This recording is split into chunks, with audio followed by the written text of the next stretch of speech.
نحمدہ ونصلی ونسلم علی رسولہ الکریم اما بعد فاعوذ باللہ من الشیطان الرجیم بسم اللہ الرحمن الرحیم اللہم رب اشرح لی صدری ویسر لی امری واحلل عقدۃ من لسانی یفقہوا قولی آمین۔ سورہ یوسف قرآن پاک کی ترتیب کے لحاظ سے سورہ یوسف مبارکہ 12ویں سورہ ہے۔ سورہ مبارکہ ایک مکی سورہ ہے اور اس کی 111 آیات ہیں اور 12 رکوع ہیں۔ اس سورہ مبارکہ میں اللہ تعالیٰ نے اپنے محبوب کریم صلی اللہ علیہ وآلہ وسلم کو یہ بتا کر تسلی دی کہ جس طرح یوسف علیہ السلام کے بھائیوں نے ناپاک منصوبے بنائے اور ناکام ہوئے اور سب کو چاروں ناچار حضرت یوسف علیہ السلام کی عظمت کو تسلیم کرنا پڑا، اسی طرح ایک دن وہ بھی آنے والا ہے جب قریش مکہ آپ کے سامنے سر تسلیم خم کر دیں گے اور آپ صلی اللہ علیہ وآلہ وسلم کے دامن رحمت سے وابستہ ہونے میں ہی اپنی نجات پائیں گے۔ یوں تو قرآن حکیم میں سابقہ انبیاء کرام کی پرنور اور درخشاں زندگیوں کے 20 قصے مذکور ہیں جن کا ہر پہلو ہدایت کے انوار برسا رہا ہے، لیکن احسن القصص کے نام سے صرف حضرت یوسف علیہ السلام کی داستان حیات کو ہی نوازا گیا ہے۔ اس کی وجہ ظاہر ہے تکمیل انسانیت کی اعلیٰ منزل کی طرف جو راستہ جاتا ہے، اس کے سارے نشیب و فراز، پیش آنے والی دشواریاں، منزل سے دل برداشتہ کرنے والے سنگین مرحلے، منزل سے غافل کرنے والے حسین و جمیل مناظر اور دلچسپیوں کو اتنی وضاحت سے بیان کر دیا گیا ہے کہ کسی شک کی گنجائش ہی نہیں رہتی۔ پھر اس مشکل اور طویل راہ کو طے کرنے کے لیے مسافر کو جس صبر، عزم، توکل، تقویٰ جیسی خصوصیات کی ضرورت ہوتی ہے، اس کا ذکر بھی اتنے دل نشیں پیرائے میں کیا گیا کہ اگر انسان فطرت سعید کی نعمت سے محروم نہ ہو تو وہ اس منزل تک رسائی حاصل کرنے کے لیے بے تاب ہو جاتا ہے۔ وہ طوفانوں سے کھیلتا، بپھری ہوئی لہروں سے آنکھ مچولی کرتا، گردابوں کا منہ چڑھاتا، چٹانوں سے ٹکراتا، کبھی دامن بچاتا ہوا ساحل کی طرف بڑھتا چلا جاتا ہے۔ حضرت اسحاق رضی اللہ عنہ کے فرزند حضرت یعقوب رضی اللہ عنہ کا خاندان کنعان کے علاقے میں رہائش پذیر تھا۔ اللہ تعالیٰ نے آپ کو کثرت سے بیٹے عطا فرمائے تھے جو خوبصورت، تنومند اور بڑے جفا کش تھے۔ آخری عمر میں حضرت یعقوب علیہ السلام کے ہاں ایک بیٹا پیدا ہوتا ہے جو حسن و رعنائی کا ایسا حسین و جمیل پیکر ہے جیسا کسی نے آج تک نہیں دیکھا۔ حضرت یعقوب علیہ السلام اپنے اس فرزند کو دیکھ دیکھ کر پھولے نہ سماتے تھے۔ یہ طفل حسین جیسے جیسے زندگی کے مرحلے طے کرتا جا رہا تھا ویسے ویسے مزید خوبصورت ہوتا جا رہا تھا، جس سے بڑے بھائیوں کے دل میں حسد پیدا ہونے لگا۔ حضرت یوسف علیہ السلام 10-12 سال کے تھے جب ایک خواب دیکھا کہ 11 ستارے، سورج، چاند انہیں سجدہ کر رہے ہیں۔ صبح اس کا ذکر اپنے والد سے کر دیتے ہیں۔ آپ رضی اللہ عنہ اس خواب کے آئینے میں اپنے نور نظر کے روشن مستقبل کا مشاہدہ فرماتے ہیں، لیکن کیا یہ روشن مستقبل پا لینے کا راستہ ہموار اور خوشگوار ہے؟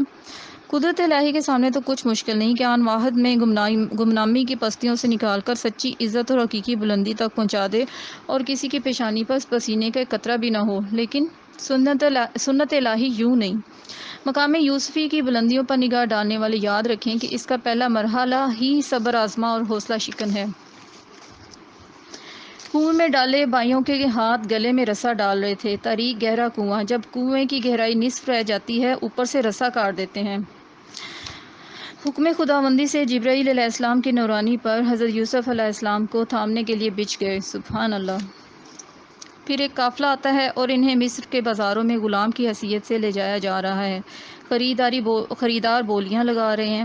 یوسف علیہ السلام جو کل تک اپنے ماں باپ کی آنکھوں کا تارا تھے، اپنی اس تذلیل اور رسوائی کو دیکھ رہے ہیں اور خاموش ہیں، کسی کو اس راز سے آگاہ نہیں کر رہے کہ وہ کون ہیں۔ آنکھ قدرت الہی کے کرشمے دیکھنے میں محو ہے اور دل ہے کہ صبر کا دامن مضبوطی سے تھامے ہوئے ہیں، اور زبان اپنے رب کے فیصلے پر شکوہ سنج نہیں بلکہ شکر گناہ ہے۔ آخر کار عزیز مصر سب سے زیادہ بولی دیتا ہے۔ اب آزمائش ایک نیا روپ اختیار کرتی ہے۔ مصر کے رئیس اعظم کا عظیم الشان محل ہے جہاں ہر طرف زندگی اپنی ساری رنگینیوں سے موجود ہے۔ کئی سال عیش و تر میں ڈوبے ہوئے اس ماحول میں بسر ہوتے ہیں۔ اب کم سم یوسف علیہ السلام جوان ہو گئے ہیں، پہلے سے زیادہ حسین ہو گئے ہیں۔ محل کے جس راستے پر چل نکلتے ہیں دل قدموں میں بچھے چلے جاتے ہیں۔ خود عزیز مصر کی بیوی جان سے نثار ہے، مگر آپ رضی اللہ عنہ کی آنکھیں جھکی رہتی۔ آخر اس امتحان کی سنگینی اپنی انتہا کو پہنچی جب عزیز مصر کی بیوی نے تمام دروازے بند کر دیے اور کہا ہیتا لکا، یعنی جلدی کرو اب کیا دیر ہے، اور گناہ کی دعوت دی۔ لیکن یوسف علیہ السلام نے فرمایا معاذ اللہ، اللہ کی پناہ، اور اس پیشکش کو ٹھکرا دیا۔ ثابت کر دیا کہ مقام یوسفی تک پہنچنے کا خواب دیکھنے والوں اس راہ میں ایسے پرخطر لمحے آتے ہیں اور مردان پاک دامن بچا کر نکل جاتے ہیں۔ آپ گناہ سے تو بچے، لیکن عفت و عصمت کے دامن کو داغدار ہونے سے بچانے پر آپ کو جیل کی کوٹری میں قید کر دیا جاتا ہے۔ 9-10 سال اسی قید میں گزر جاتے ہیں، لیکن نہ دل میں شکوہ اور نہ زبان پر شکایت۔ سبحان اللہ۔ دل اپنے کریم رب کی محبت سے سرشار ہے، زبان توحید و کبریائی کے گیت گا رہی ہے، اور کئی بھٹکے ہوئوں کو راہ ہدایت بھی دکھا رہے ہیں، یہاں تک کہ بادشاہ مصر ایک بھیانک خواب دیکھ کر بے چین ہو جاتا ہے۔ اس کی تعبیر معلوم کرنے کے لیے وزیروں، مشیروں، دانشوروں کو طلب کرتا ہے، لیکن سب بے بس۔ آخر وہ شخص جس نے قید خانے میں آپ سے اپنے خواب کی تعبیر پوچھی تھی اور اس نے اسے صحیح پایا تھا، بادشاہ سے اجازت لے کر آپ کی خدمت میں حاضر ہوتا ہے اور بادشاہ کا خواب بیان کر کے تعبیر کی درخواست کرتا ہے۔ یہاں حضرت یوسف علیہ السلام کی عالی ظرفی کا ایک پہلو بے نقاب ہوتا ہے۔ نہ تو آپ نے اس شخص کو وعدہ فراموشی کا طعنہ دیا اور نہ تعبیر بتانے کے لیے اپنی رہائی کا مطالبہ کیا، بلکہ خواب کی تعبیر بھی بتا دی اور سنگین حالات سے باہر نکلنے کی تدبیر بھی بتا دی۔ گویا آپ نے ثابت کر دیا کہ آپ آفتاب ہیں جو بن مانگے نور برساتا ہے۔ سبحان اللہ۔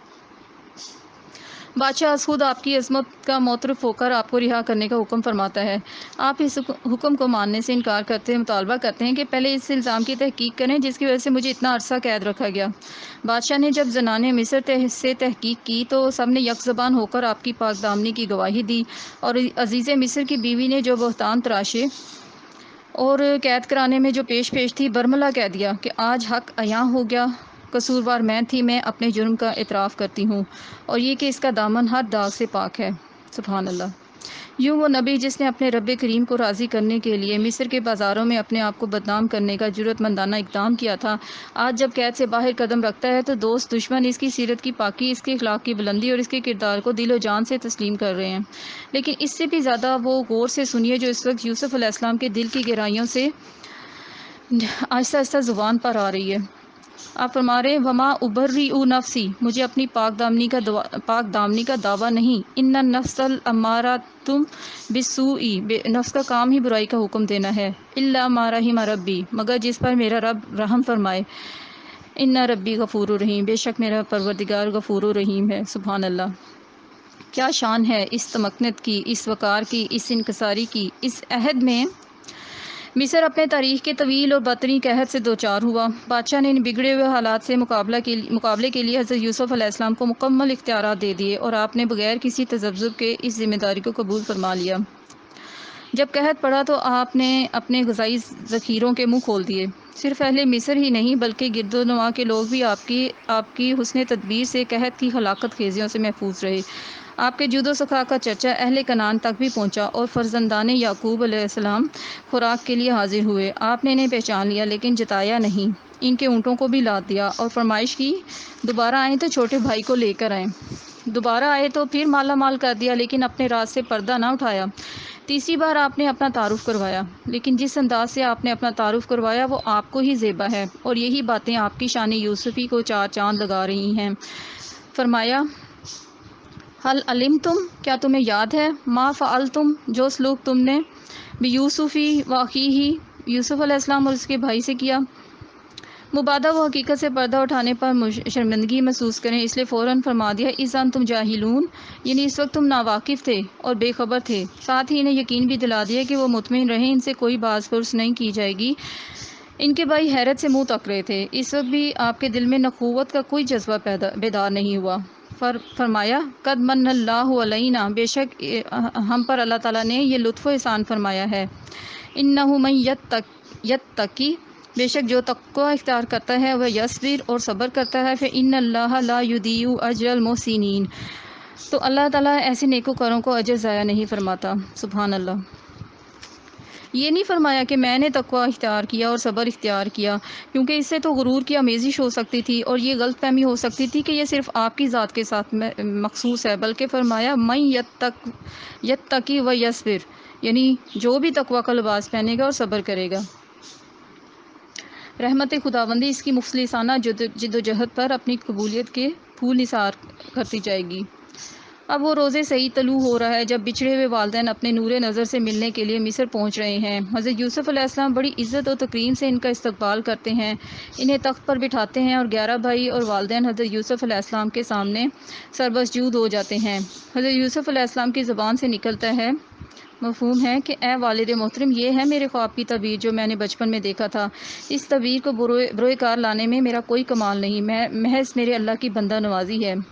آپ علیہ الصلوۃ والسلام نے دعا فرمائی، فاطر السماوات والارض، اے زمین و آسمان کے بنانے والے، انت ولی فی الدنیا والآخرۃ، آپ ہی میرے کارساز ہیں دنیا میں اور آخرت میں۔